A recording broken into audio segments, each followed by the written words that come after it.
Greetings, I am Torran, Blatch, Rentz, Lumene, Layah, Holloman, Joseph Stuckey, and we are presenting Evercore, client focused and value driven. Here's our agenda, and now our company overview. Evercore has two different separate models, which is strategic advisory and investment banking. This generates a lot of income between corporations, financial sponsors, boardrooms, and high net worth individuals. It is headquartered in New York and it has over 2,000 employees. Now their management team, Chairman CEO John Weinberg, Founder and Senior Chair Roger Altman, Investment Banking Chairman Eduardo Mestre, Chief Financial Officer Tim Lalonde. So here's our country overview. We're in the United Kingdom. So the United Kingdom is highly developed, service-led economy, has a slow but stable growth, has a strong rule of law and regulatory transparency, but higher cost environment. However, it does have London, which remains a global business hub. Its environment has strong institutions, deep capital markets, and robust IP protections. However, its post-Brexit trade friction still persists. It impacts its labor as well as its currency. However, it is dominant in financial services and competitive in life sciences and advanced manufacturing. Thank you, Ian. Now moving into industry trends. So first off, we have the fact that deal activity is rising. So European merger acquisitions and initial public offerings activities are gradually rebounding. AI is reshaping banking as a whole on a global level. Regulation is driving strategy, so post-Brexit rules increase compliance and complexity, making it a little bit harder for a company like Evercore to enter the market. However, it also creates less competition from smaller firms. And lastly, we have talent and compensation shifts. So as AI takes over junior level roles, Evercore must compete with top London talent for hybrid skills. Now moving on to the M&A timeline. The way Evercore specifically works is that they have an evaluation at the beginning of the process, a market approach looking at the other competitors, due diligence in which they do research on the company, the management team, deal structure where their sources and uses are going, and the projected internal rules of revenue, and the closing the deal after they sign off the papers and talk to the team after different road shows. Now we have the Roby and Warshaw acquisition. So this is one of the examples of Evercore expanding to the European Union market. Roby Warshaw is a London-based boutique investment company, and what they do is provide advice. This helps them strategize and have connections over in the European markets so that when they do decide to acquire or merge or advise these teams or these deals, they have the right resources.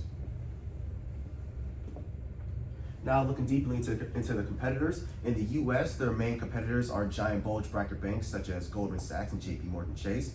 And in the UK, they're mostly in competition with boutique firms such as Lazard and Rothschilds & Co. Okay, so here we have tariff analysis. So right here you can see that UK trade is subject to low to moderate tariffs, particularly with the European partners. That it also means that tariffs will result in modest price increases for goods sourced from the European Union, moderate increases for inputs sourced from the United States, and substantial cost inflation for components sourced from China, potentially raising landed costs by 15 to 30%. Here we also have trade dynamics. So the UK is a net exporter to the United States, which is driven by a strong service surplus and high value goods like cars, pharmaceuticals, and machinery, with the US demand playing a major role in UK economic activity. and here we have the foreign exchange rate. As it shows in the first graphic, you can see $1 equals to 76 pounds. And in the second graphic, we have the 5-year trend and how it appreciates throughout the years. So looking at the GDP of the UK, it grew about 1.3% year over year for quarter 3 of 2025, which shows a slow but steady expansion throughout, despite years of a weak economic momentum. The economy still faces long-standing productivity challenges, relatively low business capital spending compared to the US, of course, and compared to the US, which is growing closer to 2 to 2.5%. The UK is expanding at a slower pace. But despite this, steady but muted GDP growth helps reduce recession fears and supports a more stable environment, while also supporting corporate planning, strategic transactions, and advisory, M&A advisory.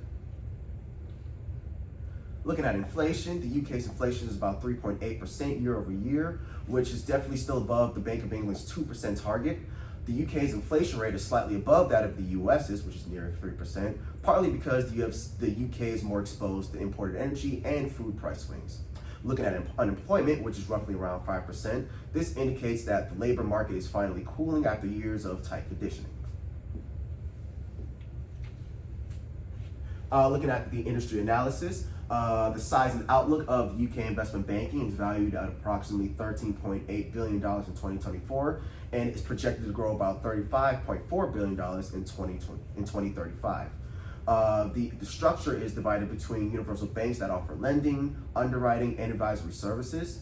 As far as barriers to entry, entering the UK advisory market requires FCA regulatory approval, which requires deep corporate relationships and senior level M&A expertise.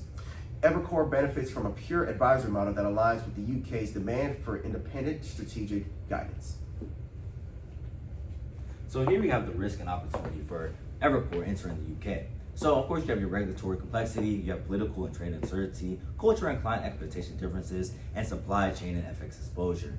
The biggest thing is that with the post-Brexit, a number of risks have evolved and conspired. However, of course you have your typical cultural differences that are just present when entering a new market, but you have a number of opportunities there. Demand for independent advisory, rebounding from mergers and acquisition environment, having London as a strategic hub, and having high value sector growth. Especially having high value sector growth allows expansion in technology, life sciences, and manufacturing positions, which positions Evercore to capture larger and more complex and high-fee strategic transactions in these industries. And now our final recommendation is to buy Evercore. The earnings per share is right below 40%. The market cap is over 11 billion, and they have a free cash flow yield of 9%. And to the shareholders, they have a dividend payout, which is quarterly.